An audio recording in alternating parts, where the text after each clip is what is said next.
Pedro falou de uma fazenda que trabalha com cria confinada, então já fazendo a introdução do que a gente vai falar nesse bate-papo. Só para vocês me conhecerem um pouco, eu sou graduado em Medicina Veterinária, fui bolsista de CNPq na Embrapa Recursos Genéticos e Biotecnologia em Brasília durante 2 anos, e eu atuei trabalhando no mercado, fazendo IATF, TETF, ultrassom, andrologia, durante 6 anos na Biotecnologia de Reprodução Animal. Fui consultor técnico das OETs durante 3 anos, onde eu atendia 72 fazendas no Nordeste goiano e acompanhava nessas 72 fazendas 129 mil IATFs por ano. E hoje, atualmente, eu sou gerente operacional de pecuária na CIA Seeds Pecuária, fazenda localizada aqui em Aciara, Goiás.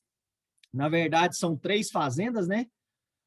Aí num total de 7.260 hectares, né? E esse ano, hoje, foram destinados 1.000 hectares para plantio de soja, 1.100 hectares de sorgo consorciado com capim, com destino à silagem, tá? Aí temos aí 20% de reserva legal, né? Que dá 1.452 hectares, e temos 3.708 hectares destinados à pastagem.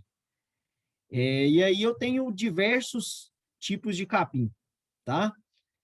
O nosso rebanho hoje é de 8.000 cabeças, onde nós temos 6.500 machos de recria de engorda e 1.500 fêmeas destinadas à cria e engorda.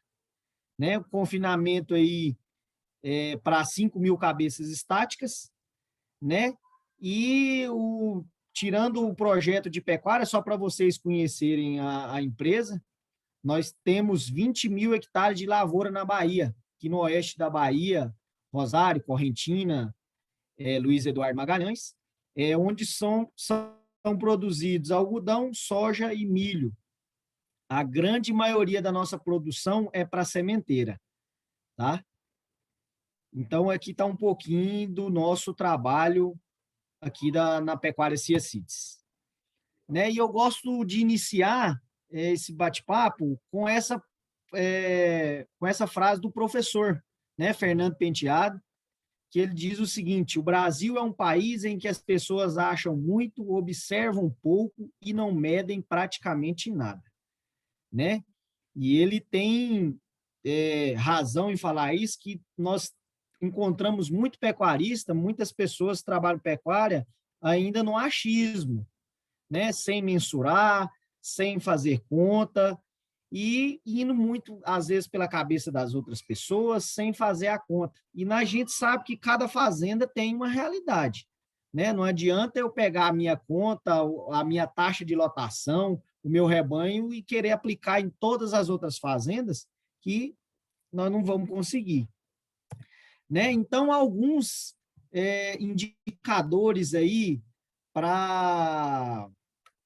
Deixa eu inserir aqui só um ponteiro aqui, só um segundo. Aí. Então, alguns indicadores para a gente estar podendo avaliar. A gente inserir nos nossos cálculos para saber se estamos ganhando dinheiro, se não estamos ganhando dinheiro, se as nossas taxas estão satisfatórias ou não. Então, primeira coisa, qual que é a taxa de prenhez da sua fazenda, né? Qual que é a taxa de abortos e natimortos que você tem na sua fazenda? Qual que é a sua taxa de natalidade, mortalidade e taxa de desmame? Então, esses são indicadores básicos para a gente poder começar a trabalhar com cria. Certo? Então, hoje, a técnica mais comentada, né, e o que nós mais vamos falar aqui nesse bate-papo é sobre a IATF, né? Então, eu pergunto a vocês, o que a IATF traz de vantagens ao produtor? Né? Então, nós temos ganho genético, mais quilos de bezerro, cruzamento entre raças, padronização de rebanho, mais matrizes produzindo no meu rebanho e um controle zootécnico do rebanho. Além de outros, controle de doenças, prevenção de acidente com matrizes, com touros muito pesados, uso de touros incapacitados para a monta, né? Aumento do número de descendentes de um reprodutor e o uso de touros após a morte.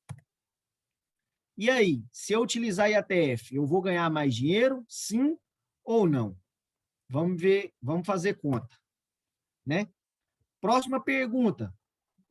A IATF melhora a eficiência reprodutiva e produtiva da fazenda? Então, nós temos dois tipos de eficiência aí, né? A reprodutiva e produtiva. Então, aqui eu tenho como exemplo uma fazenda A, tá? Que tem 80% de prenhez no final da estação de monta. E eu tenho uma fazenda B, que também tem 80% de prenhez no final da estação de monta. Qual que é a diferença das duas? No meu primeiro mês de estação de monta, 50% das minhas fêmeas estão gestantes. No segundo mês da estação de monta, 20% dessas fêmeas estão gestantes. E no terceiro mês de estação de monta, 10% estão gestantes. Na minha fazenda B, eu tenho os mesmos 80% de prenhez, só que 10% estão prenhas no primeiro mês de estação de monta, 20% estão prenhes no segundo mês de estação de monta e 50% estão prenhes no terceiro mês de estação de monta. Então, pergunto a vocês, as duas fazendas têm a mesma eficiência reprodutiva e produtiva? Então, vamos discorrer e falar sobre isso. Reprodutiva, já digo que sim. E produtiva, né? Uma pergunta: o mês de nascimento interfere no peso a desmama dos meus animais? Então, aqui tem um trabalho de 6.000 bezerros desmamados do Mato Grosso do Sul, comparando o mês de nascimento com o peso a desmama. Então, nós temos aqui bezerros nascidos em setembro, outubro, novembro, dezembro, janeiro e fevereiro. Então, a diferença dos bezerros nascidos de setembro para janeiro, para vocês terem ideia, deu 26 quilos de diferença. Vamos partir para mais outro trabalho. Aqui é um trabalho de 11.000 bezerros desmamados em Goiás. Então, olha aqui. O bezerro de outubro é 34 quilos mais pesados na desmama que o bezerro de janeiro e 36 quilos mais pesado que o bezerro de fevereiro. Ou seja, o bezerro do cedo, o bezerro do tarde nunca vai conseguir acompanhar mais o bezerro do cedo, por conta desse peso a desmama. Certo? Então, não é só o nascimento, né, que interfere nesse peso a desmama. Nós temos outros fatores, né? Além dos fatores climáticos, né, nós temos vários fatores que vão influenciar nesse peso a desmama. Voltando aqui na nossa fazenda A e B, vamos fazer uma conta básica. Na minha fazenda A, com aquele número de taxa de prenhez no final da estação de monta, eu tenho 500 bezerros nascendo em setembro, 200 bezerros nascendo em outubro e 100 bezerros nascendo em novembro. Aí eu peguei a média daqueles trabalhos de peso a desmama de cada mês. Então, setembro, 205 quilos, outubro, 190 quilos e novembro, 180 quilos. Então, somei, multipliquei, somei. Essa fazenda conseguiu produzir 158.500 quilos de bezerro. A fazenda B, com aquela quantidade de prenhez que eu mostrei para vocês a cada mês da estação de monta, com os mesmos quilos, conseguiu produzir 148.500 quilos de bezerro. Ou seja, 10.000 quilos de bezerro a menos que a fazenda A. Mais ou menos 6% de diferença. Sabe qual que é a diferença da fazenda A para a fazenda B? A fazenda A faz IATF, a fazenda B não faz IATF. Então, 10 quilos de bezerro, 10.000 quilos de bezerro a menos que a fazenda B produziu, eu tenho que atualizar o meu slide aqui, eu coloquei R$11 o quilo do bezerro, sai 330. Eu não sei na região de cada um aí, mas aqui na nossa região hoje está R$450 o quilo do bezerro, né? Então, dá um faturamento de R$110 mil a menos no bolso da fazenda B, com o mesmo índice reprodutivo, porém mostrando para vocês que o produtivo é bem diferente e inferior na segunda fazenda. Vocês estão me ouvindo bem, pessoal? Estamos sim, Daniel. Beleza, tá uma maravilha. Beleza, pode seguir. Beleza.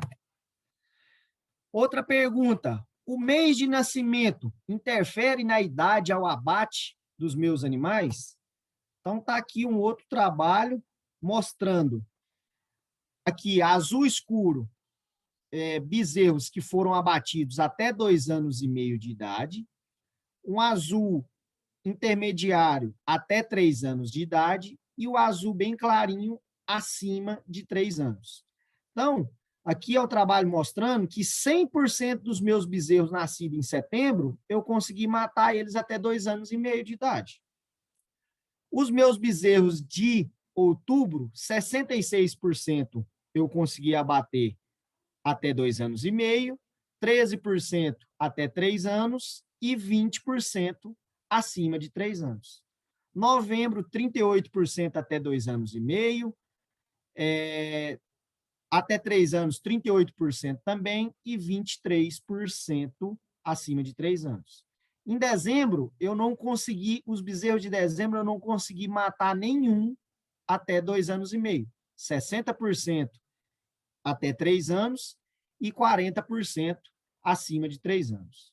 E os de janeiro, pior ainda, 33% até 3 anos e 66% acima de 3 anos. Outra pergunta. O mês de nascimento interfere no ganho de carcaça no confinamento? Aqui está um trabalho da desmama até o abate relacionado ao efeito do mês de nascimento feito lá na Fazenda Brasil. Né? Então, nós temos aqui o mês de nascimento, tá certo? E a média de carcaça dia até o abate que esses animais tiveram. Então, aqui, nessa linha superior, são bezerros meio-sangue, Nelore ambos, e na linha abaixo são 100% Nelore, tá? Então, nós temos aqui, bezerro de setembro ganhando 1,170 kg dia de carcaça, mês 10, 1,139 kg, mês 11, 1,97 kg, 1,66 kg e 1,28 kg. Isso os meio-sangue. E nos Nelore, bezerro de setembro ganhando 990 gramas, 993, 920, 930 e 917. Então, pessoal, a gente vê que o mês de nascimento aqui também está interferindo no ganho de carcaça dia. Próxima pergunta. O mês de nascimento interfere na idade, a puberdade e desempenho reprodutivo das minhas fêmeas? Então, vamos mostrar mais um trabalho.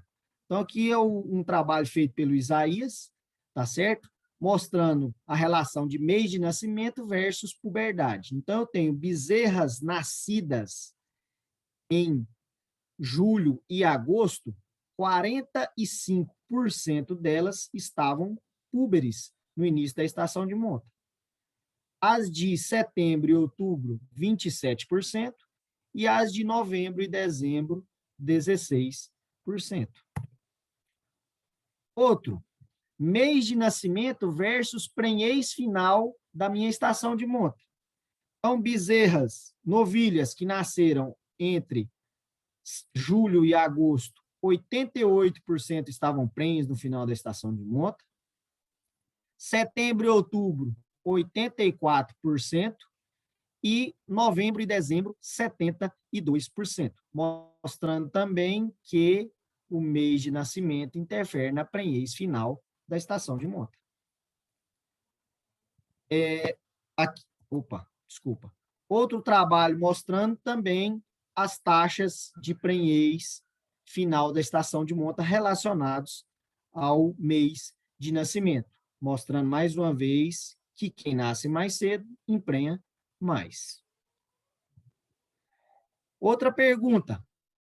O mês de nascimento no parto interfere na permanência das matrizes na fazenda?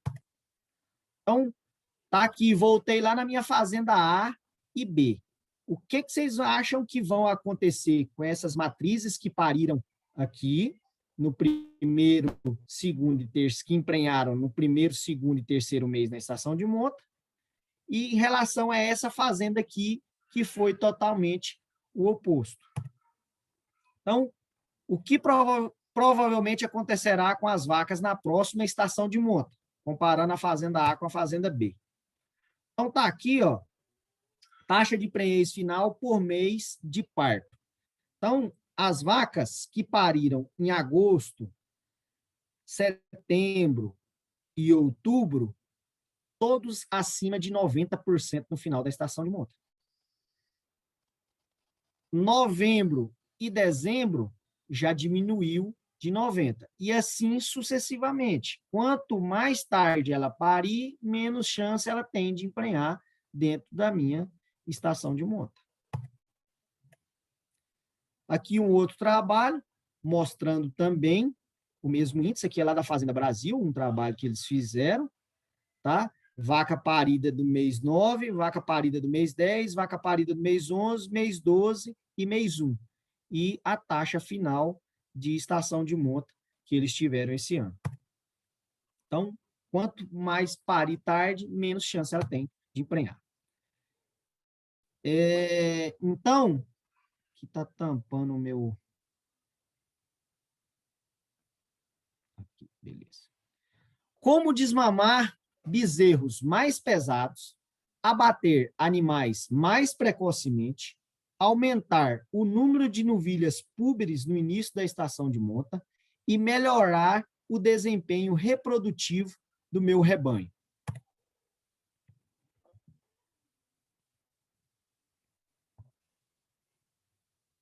Oi, Rafael, tá me ouvindo? Tô sim, pode falar. Meus slides travaram aqui, deixa eu tentar.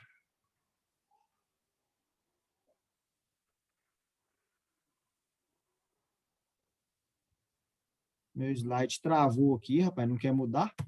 Aí, foi. Então, tirando nutrição e manejo, que para mim são os mais importantes, só que não é o assunto do nosso bate-papo hoje, são essas duas. Então, como desmamar bezerros mais pesados, abater animais mais precocemente, aumentar o número de novilhas púberes no início da estação de monta e melhorar o desempenho reprodutivo do meu rebanho. É a época do meu nascimento e com melhoramento genético.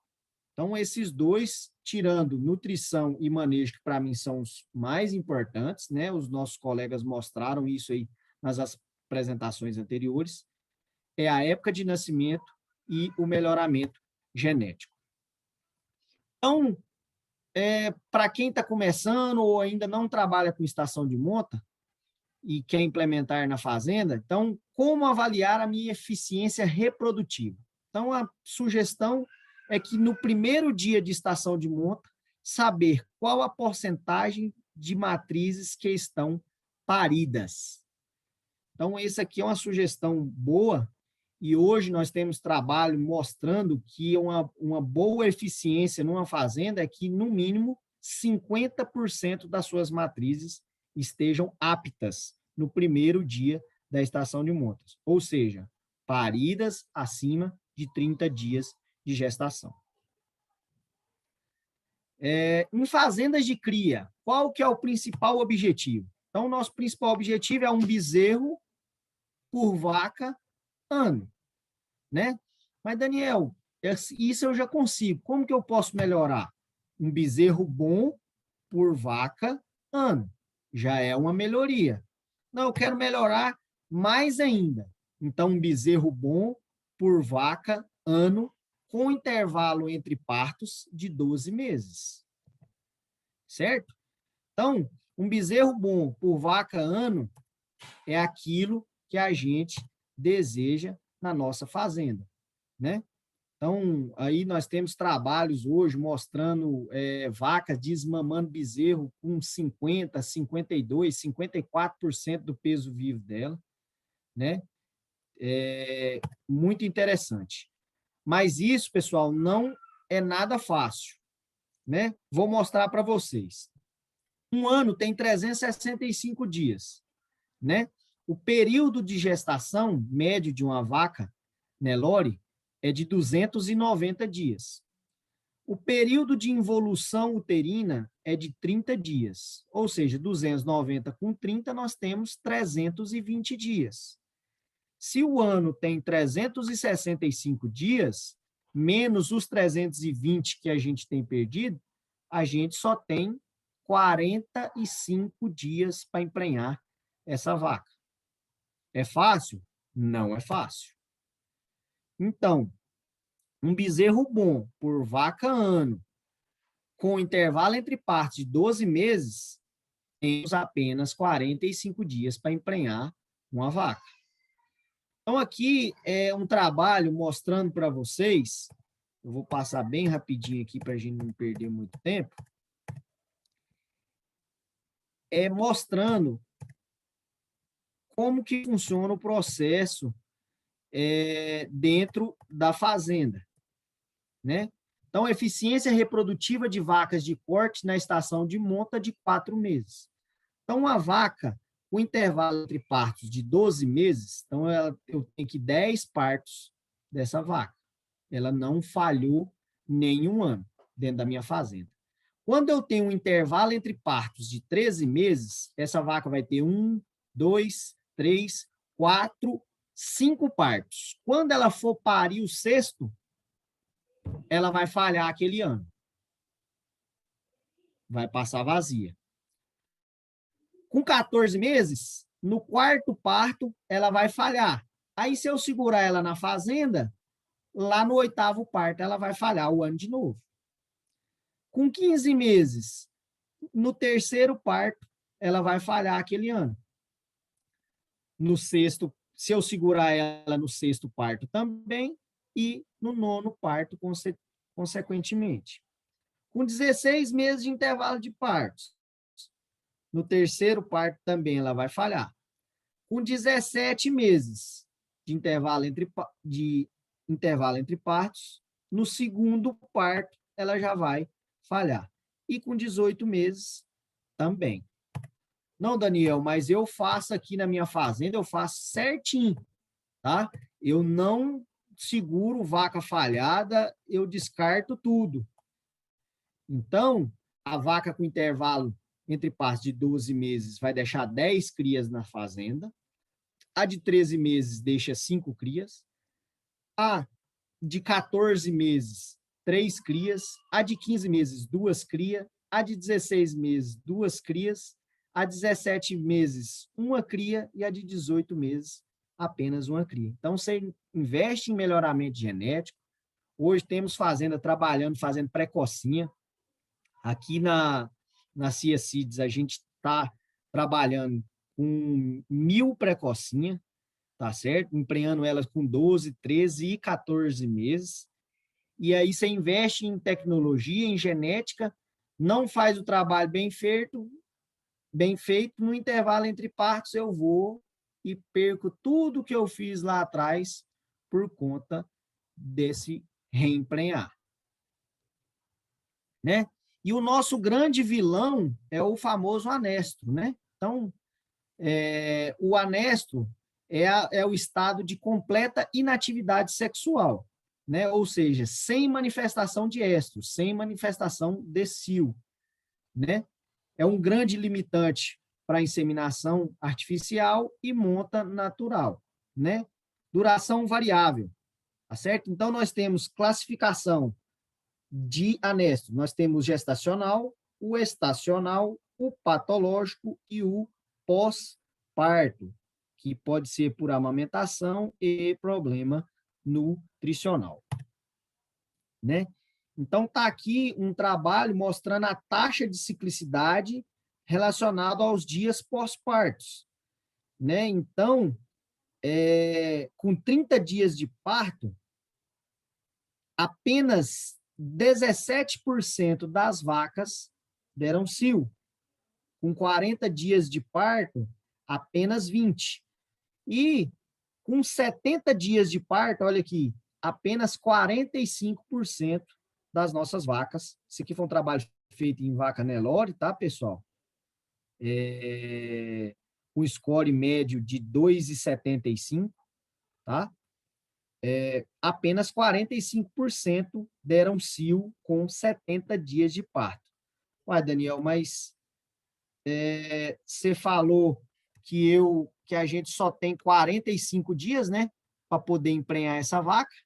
Então, se eu deixo por conta de monta natural ou observação de cio, eu só tinha aqui, ó, 45% das minhas vacas prenhas nos 45 dias que eu tenho para me emprenhar.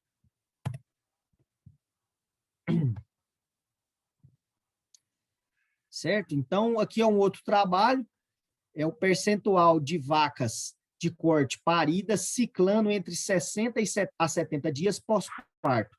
No primeiro experimento, 24%, no segundo experimento, 14%. Tá certo? E lembrando mais uma vez, temos apenas 45 dias para mim ter um intervalo entre partos de 12 meses. Então, a famosa IATF, né?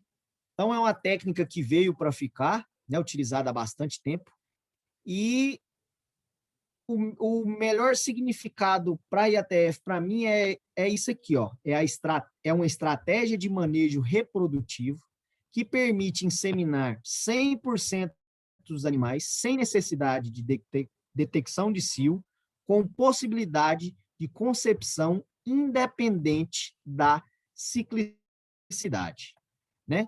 Então, por que utilizar? Para aumentar a rentabilidade do sistema. Primeira coisa que eu preciso, né? Como? Tendo mais bezerros nascidos na melhor época, mais quilos de bezerros produzidos e mais bezerros de inseminação.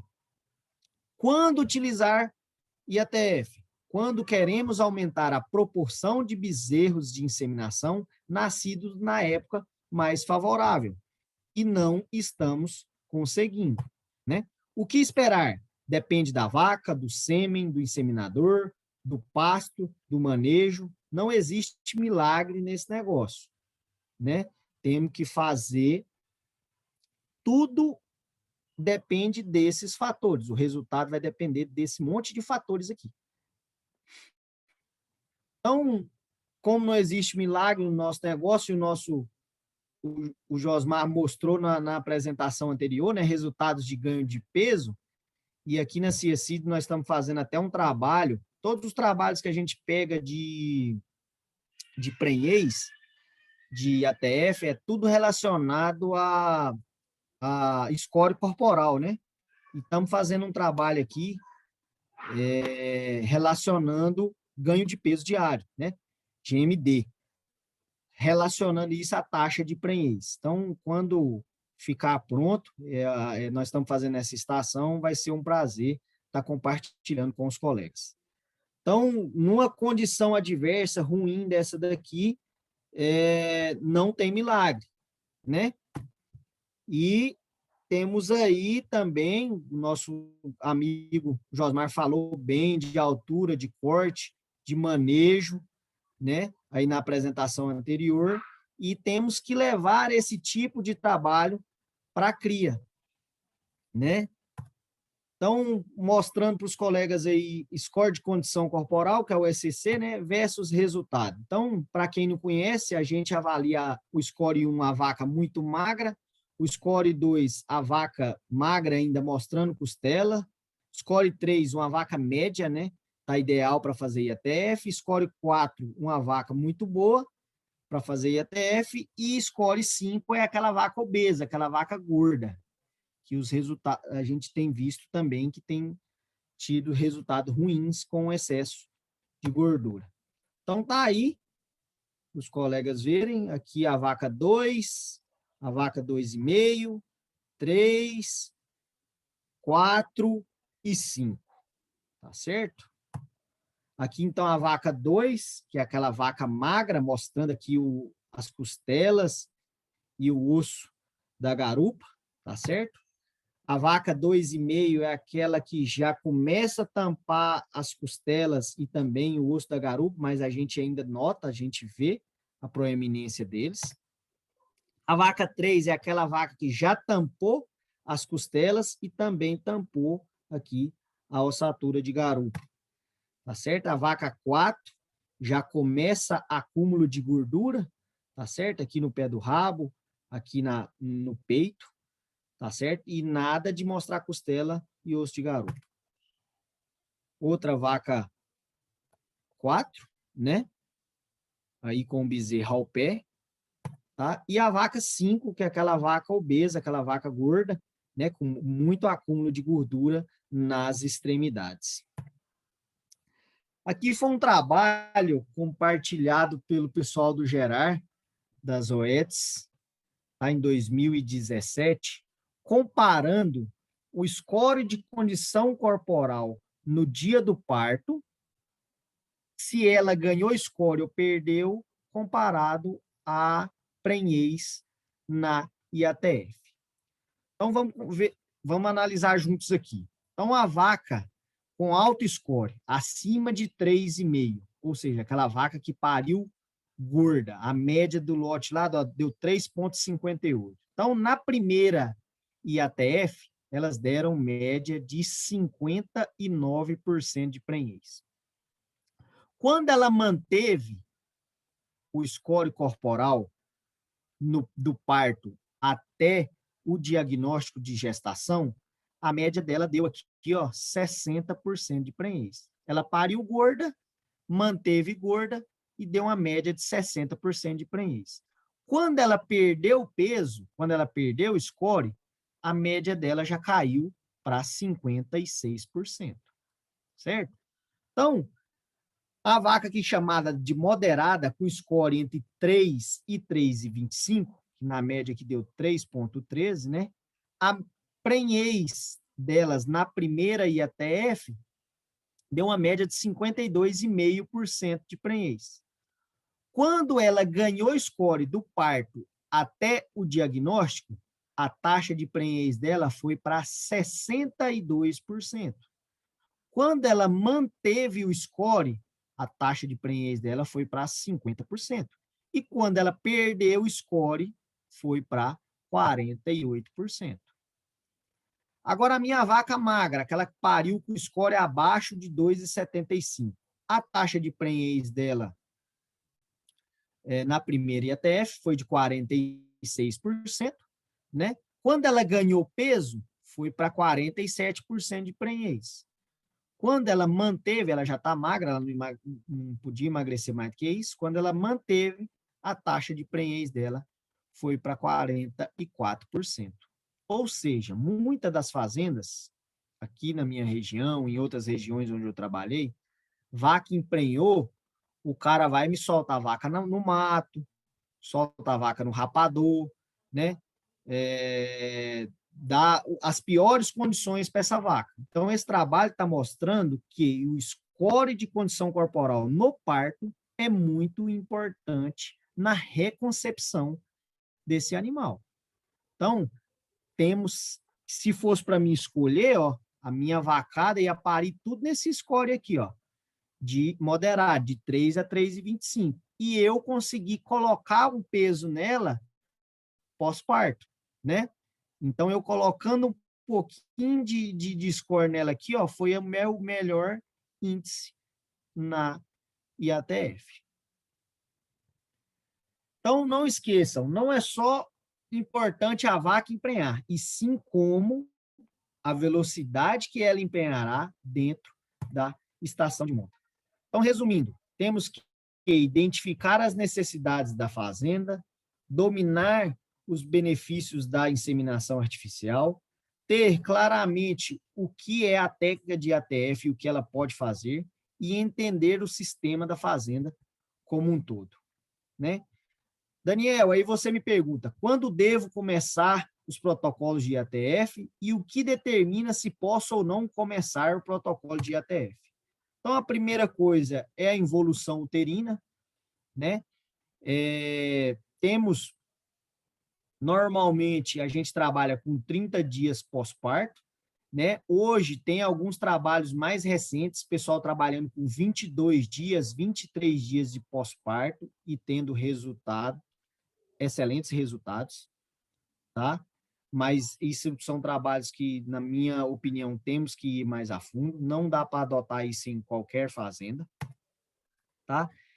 E o que eu posso esperar, Daniel, de resultado? Então, tá aqui dados também do Gerar. Esse grupo Gerar, para quem não conhece, pessoal, é um grupo que o ano passado teve mais de 1 milhão de dados de IATF coletados no Brasil. E é um grupo que há mais de 10 anos, né? Eu faço parte dele. E o que eu posso esperar de resultado? Ah, Daniel, primípara minhas melhores novilhas, são as que emprenharam, são precoces, e é o que dá mais trabalho de emprenhar na fazenda. Então, quando você trabalha com score, olha aqui, né? Aqui são dados de 2018. Então, com score 3, olha aqui, o que eu consigo colocar de prenhez em primípara na primeira inseminação, ó, 51,7%. Quando o meu score cai para 2,5%, o resultado dela vai para 42%. Né? E quando eu consigo colocar 3,5% de score, o resultado dela vai para 56%. Tá certo? Aqui em novilhas, né? Comparando também aqui a taxa de prenhez com o score de condição corporal, tá? Múltiplas, também, comparando, taxa de prenhez, olha aqui que beleza, ó, 60% de prenhez, ó, com score 3,5, tá certo? Em múltiplas.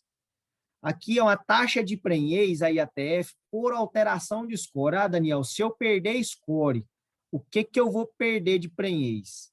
Né? Então, aqui, ó, a gente compararam aqui 0 como se fosse score 3, tá certo? Então, para cada 0,5 que eu perdi, 0,25 que eu perder de score, olha o que cai de prenhez. Então, eu estou aqui, ó, com a média de 51,8% com score 3. Se eu perdi 0,25 de score, já caiu para 48. Se eu perdi meio, caiu para 47. Se eu perdi 0,75, caiu para 49, e assim sucessivamente. E o que eu ganho, o que eu tenho de incremento de prenhez com o meu ganho de score corporal? 51 foi para 53, 55, 56 e assim sucessivamente. Né? Então, estamos falando de estratégia, né? O que eu posso melhorar as taxas de prenhez a IATF? Então, hoje, nós temos vacina reprodutiva, que tem mostrado grandes melhoras, tá certo? Nas taxas de prenhez e absorção e natimorto dentro da fazenda. Nós temos hoje também progestágenos pós-IATF, que também tem mostrado resultados significativos e melhorando os índices da IATF, consequentemente da estação de monta, né? Aqui está um outro trabalho mostrando que o temperamento dos animais também influencia na taxa de prenhez. Como assim, Daniel? Então, aqui, o índice de velocidade, que do 1 é o mais devagar, como se fosse andando marchando, trotando, correndo e assim sucessivamente, relacionado à taxa de prenhez. Então, aquela vaca que sai do... Esse trabalho foi feito uma avaliação com os animais saindo do brete, tá certo? Comparando o índice de prenhez com a velocidade com que esse animal sai do brete. Então, a vaca que sai andando, aquela vaca mansa, deu 50% de prenhez. Aquela vaca que já sai mais trotando, mais acelerado um pouquinho, deu 40% de prenhez. Aquela que sai correndo exageradamente, aquela vaca agressiva, né? Então, deu 30% de prenhez, e assim sucessivamente. E muitas das vezes, pessoal, a culpa desse temperamento do animal não é dos animais, é nossa, que estamos levando esse gado no curral, passando ele dentro do brete, passando ele dentro do tronco. Então, hoje tem bastante técnica de manejo sem nada nas mãos, manejo anti-estresse, né? Para evitar justamente isso daqui, ó. Então, aquela vaca agressiva, aquela vaca muito brava que sai do brete quebrando tudo, olha aqui, a média dela deu 15% de prenhez, né? E aí a gente tem notado isso na prática, que é verdade, né? Então, acho que é a última pergunta que eu vou fazer para os senhores. Qual que é a fêmea mais lucrativa, né? É aquela fêmea com que aquilo que a gente comentou hoje. É aquela fêmea precoce, com bezerro nascendo no cedo, desmamando pesado, que permite uma carcaça de qualidade e um abate precoce. Ou seja, para mim ter tudo isso, eu preciso de uma estação de monta curta, né? Como aumentar a proporção dessas fêmeas? Com taxa de reposição e com melhoramento genético, né? Eu devo repor 10 ou 20%? Isso vai depender da sua taxa de gestação. Você teve 90% de prenhez, 95, 80 ou 85, né? E temos que chegar nesses mundos, onde nós vamos ter na nossa propriedade descarte voluntário e descarte involuntário. Então, uma vaca que vai parir tarde, que desmamou um bezerro leve e reemprenhou de novo, será que eu vou segurar essa vaca dentro do rebanho? Né? Então, temos que chegar nesse nível de descarte, né? E para a gente ter todos esses resultados, a gente precisa fazer um consórcio entre genética animal e genética vegetal, né? Gado bom e produtivo precisa de manejo bom, né? Então, tá aqui um trabalho da Exagro, né? Mostrando aqui, primeiramente, se uma fazenda tem 50% de prenhez na primeira IATF, com 45% de segunda IATF, nós temos uma prenhez de 72,5%, né? Com duas IATF. Se eu tenho a minha primeira inseminação com 55% na primeira, 50% na segunda, eu tenho 77,5% de prenhez na estação de monta. Se eu tenho a minha primeira com 60% e a segunda com 55%, eu tenho 82% de prenhez. Será que com um índice desse aqui eu preciso fazer a terceira ou eu preciso colocar touro para repassar? Né? Então, você consegue hoje, com duas IATFs, fazer uma estação de monta muito curta. É só fazer aquilo que a gente comentou, genética animal versus genética vegetal e manejo bom, podemos ter esses índices. Né? E aqui um comparativo, resultado operacional de arrobas por hectare ano. Né? Aqui eles fazem um comparativo seguinte, é uma fazenda de cria tradicional versus uma fazenda de cria top, né? E aqui uma fazenda de recria e engorda tradicional versus uma fazenda de recria e engorda top, né? Então, uma fazenda de cria tradicional consegue produzir 0,9 arrobas por hectare ano, né? Já uma fazenda de cria top consegue produzir 2,8 arrobas por hectare ano, né? A fazenda de recria e engorda tradicional produz 1,3 arroba por hectare ano, e a fazenda de recria e engorda top produz 3,1 arrobas por hectare ano. E aí, devo intensificar? Devo melhorar? Vou ter relação custo-benefício positiva? Então, pergunto a vocês mais uma vez, vale a pena utilizar mais pacotes tecnológicos disponíveis, né, para mim poder agregar valor e resultados à minha fazenda? Então, conclusão, a IATF veio para ficar. A IATF não deve ser uma receita de bolo, né? Muitos fatores impactam diretamente nos resultados, como score corporal, categoria, protocolo, sêmen, inseminador e manejo, né? E existem várias ferramentas disponíveis para melhorar o resultado da sua fazenda. Como os nossos colegas nas apresentações anteriores mostraram,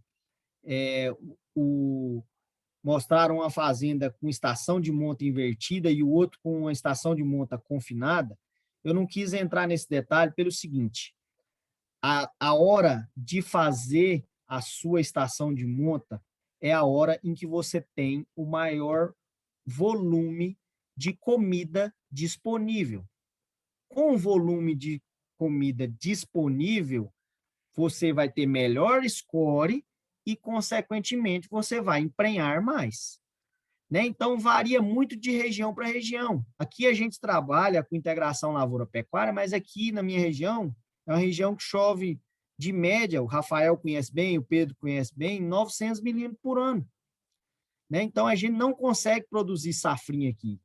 O que eu uso de incremento da lavoura pecuária, da integração lavoura-pecuária para cria?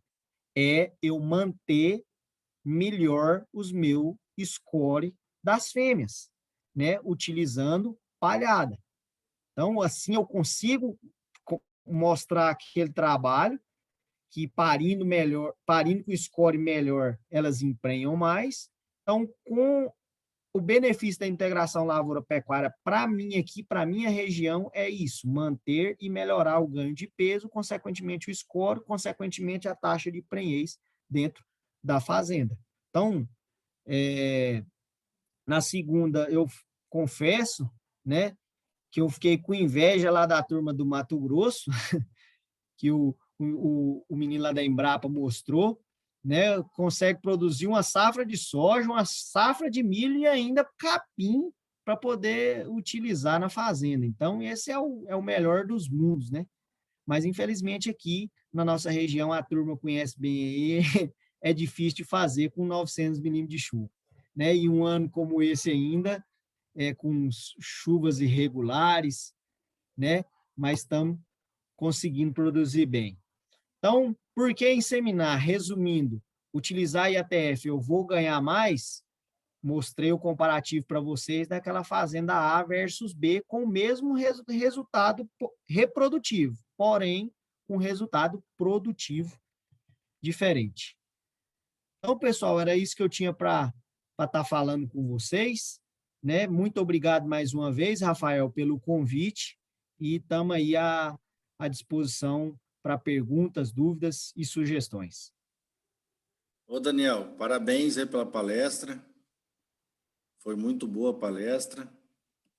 E eu acho que você mostrou muita coisa interessante aí para a gente, principalmente em relação à score corporal, né? Que isso aí dá uma diferença muito grande, né? Se a pessoa não avaliar, isso aí é praticamente tudo na inseminação artificial, né? Qual é o melhor período de avaliação do score corporal, você acha, Daniel? Rafael, eu acho que tem que ter um trabalho de acompanhamento o ano inteiro. Né? Com esse trabalho que a gente mostrou aí, que o score corporal no parto vai influenciar no resultado de prenhez, né? Então, esse é um trabalho contínuo. Então, tem que ter o acompanhamento do lote o ano inteiro, todo mês, né? Para a gente ter resultados melhores e significativos. Uhum. E uma coisa que se chamou atenção, que eu acho que a gente tem que chamar muita atenção, essa época da estação de monta, na verdade, ela não é estática, né? Ela vai depender muito do regime de chuva da região. Então, às Isso, vezes a pessoa olha num site da Embrapa, lá olha, de repente tem uma estação de monta de mês a mês lá e acha que aquilo serve para o Brasil inteiro, e não é verdade, né? Na própria isso Bahia, aí a aí. gente acompanhou muito aí que as vacas, às vezes, têm score corporal melhor na seca, devido à palhada, do que nas próprias águas, né? Isso aí, justamente. Então, é difícil você falar para a pessoa fazer a estação de monta em determinada época sem conhecer a propriedade e a região, né? Por isso que eu deixei em aberto. Então, para mim, a época de se fazer a estação de monta é a época em que você tem maior disponibilidade de comida, onde você consegue ter melhor score corporal para essas fêmeas. E você tem feito o touro de repasse também, depois, ou só IATF lá no seu trabalho agora, atualmente? Não, lá só IATF, nós não temos touro. Lá nós vamos fazer até 3 IATFs, quem emprenhar, emprenhou, quem não emprenhou, descarte. É. Outro problema é que o pessoal usa bastante touro que não, às vezes não tem mérito genético, né? Às vezes o cara compra pelo papel o touro, ou às vezes usa o próprio touro de boiada, né? Que é pior ainda, né? Então, se a pessoa faz um trabalho Isso. desse de IATF, depois faz um repasse com um touro desse, ela vai estar, na verdade, estragando o trabalho todo que ela fez, né? Tá fazendo um pioramento genético, né, Rafael? É verdade. Então, nada contra o pessoal que utiliza touro, mas quando você for comprar touros, procure ver a idoneidade desses touros, a genética, a avaliação deles, né? E hoje as centrais de sêmen são detentoras das melhores genéticas, né? De todas as raças. Então, o que você consegue de melhor no mercado hoje está ali dentro do botijão. Sim, sim. Mas lembrando também que a inseminação artificial deve acompanhar depois todo um planejamento estratégico para a pessoa, porque se fazer um trabalho desse, depois não ter um pasto para receber esse bezerro, também isso teve muito problema no começo da cruzamento industrial, justamente por causa disso, né? O pessoal utilizou mal a tecnologia, né? E Então, beleza. falhou o seu áudio aqui, Rafael. Eu estava falando que a inseminação artificial, a IATF, ela deve vir acompanhada de um planejamento nutricional, que esse animal ele vai ter um mérito genético melhor, ele vai exigir mais. Então, às vezes, isso aí estragou muito no começo, cruzamento industrial, porque o pessoal produzia um bezerro desse e largava no cerrado lá o gado. Daí era pior do que um Nelore, né? Com certeza. Quanto maior a eficiência, aumenta a exigência, né? Então, se sem planejamento nutricional, todo projeto, tudo que você vai desencadear do trabalho vai escorrer por água abaixo. Beleza. Pedro, você deve estar se coçando para falar alguma coisa para nós aí ou não? Pode falar, se tiver alguma pergunta aí. Você Dá que bronca, puxa a orelha. ele quer apresentar um produto dele para nós. Não, eu só tenho que parabenizar aí o Daniel, excelente palestra, acho que ensinou todo mundo aqui hoje. Mas eu tenho uma pergunta assim, ele falou muito sobre score corporal, e qual que seria a relação, né? É melhor você ter uma fêmea com score corporal ali entre 3 e 4, que seria um score ideal ali para entrar na estação de monta. Mas e se essa fêmea tiver, por exemplo, com balanço energético positivo? Ela está com score ideal, mas está com balanço negativo. Isso influencia de alguma maneira em prenhez, ô Daniel? Com certeza, Pedro. Com certeza. Uma fêmea com um balanço energético negativo, apesar de não aparecer no trabalho do score, né, na avaliação visual, né, tem aquele efeito que eu mostrei naquele trabalho, que quanto menor o score, você vai perdendo em score, você vai perdendo em prenhez, né? e, consequentemente, aquela fêmea em balança energética negativa, ela não vai responder o que ela responderia ao protocolo de IATF. Então, muitas das vezes, a gente entra com um protocolo numa vacada que está com score bom, e quando vai passar ultrassom, no diagnóstico, as vacas estão até bonitas, mantiveram o score, só que a taxa de prenhez diminuiu, e quando você vai fazer uma avaliação ovariana, tem um monte de vaca em anesto. Ou seja, elas, ao invés de ovularem, a responderem ao protocolo, elas entraram em anesto nutricional, que é um daqueles anestos que eu mostrei para vocês, né, que, consequentemente, não ovulou, não vai emprenhar. E se você não tomar uma iniciativa para esse lote, né, fazer um flush, aumentar a energia ou proteína para melhorar a categoria, o seu resultado continuará sendo baixo. Excelente. Obrigado, viu? Valeu, Pedrão. Eu que agradeço. Então, Daniel, resumindo, amanhã todo mundo comprar botijão de sêmen. Isso aí. Então, beleza, cara. Já eu costumo dizer que o planejamento da estação de monta do ano que vem começa nessa estação. Com certeza.